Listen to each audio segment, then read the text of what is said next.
A Dog and Her 12 Boys, Episode 5, Loot and Quiet. The room was vast. Dead god at one end, alien loot at the other. The beast's body had begun to cool.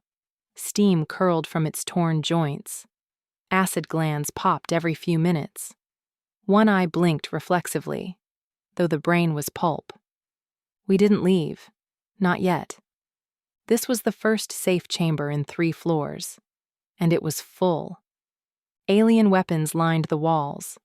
Not artifacts, too crude, but old tech, ceremonial gear, maybe trophies, curved blades with resin handles, clubs with bone triggers, maces studded with petrified worms, a ray gun that sparked weakly when waved. Boy 10 grabbed it immediately, eyes lighting up like match heads.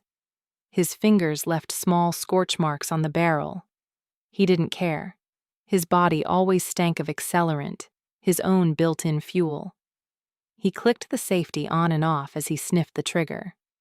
Boy 4 took a spiked shield that looked like a tortoise shell wrapped in steel wire.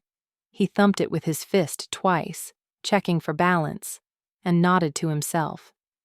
The skeletal reinforcements in his arms made no sound. Boy 7 found a spear with a glass blade and whispered something to it. It did not whisper back, but he held it anyway, posture like an arrowhead, perfectly still. He didn't glance behind him, never did, just waited for my signal. Boy 12 reached out slowly, respectfully, toward a console embedded in the wall. His palm hovered over the alien panel, trembling slightly. I felt the echo through my own spine. That console wasn't live, but he could feel it like a hum in his teeth. One by one, the boys began removing their armor.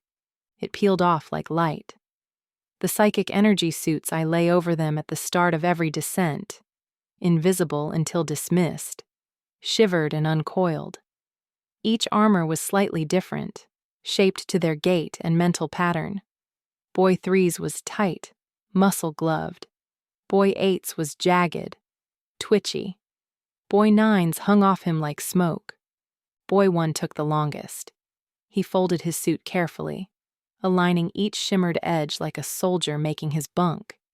He stacked it on the stone with a sigh, and I could feel his thoughts drifting back to the corridor he'd marked.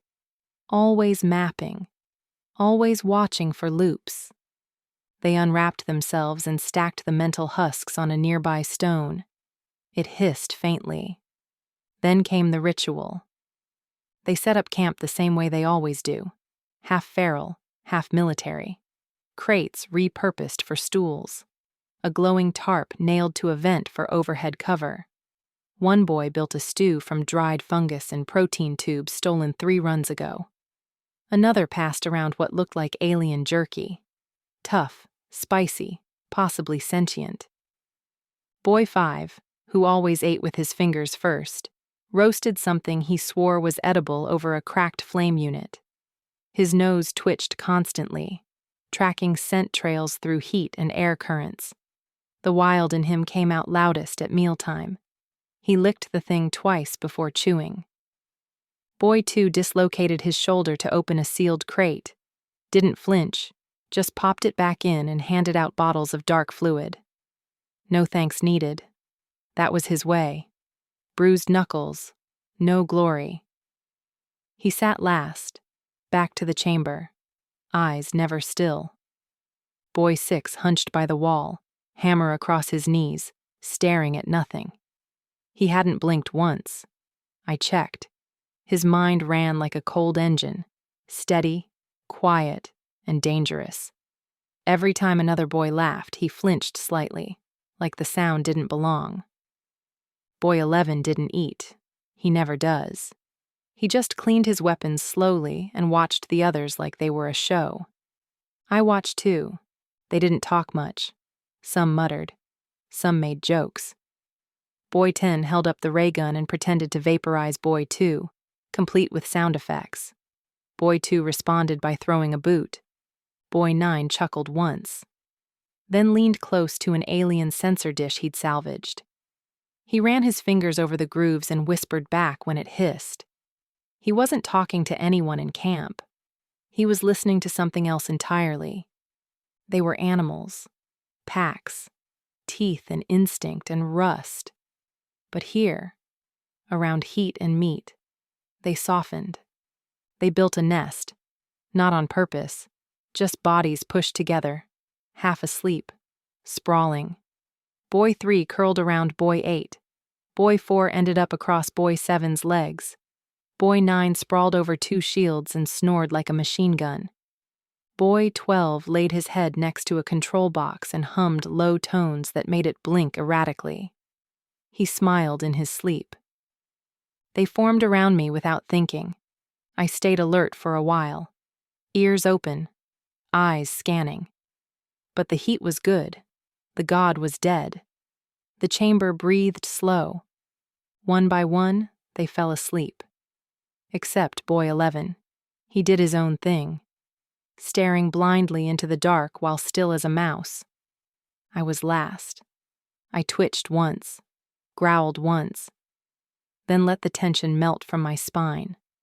The last thing I heard before sleep was Boy 5 mumbling about stew ratios and the scent of burnt mushroom rind.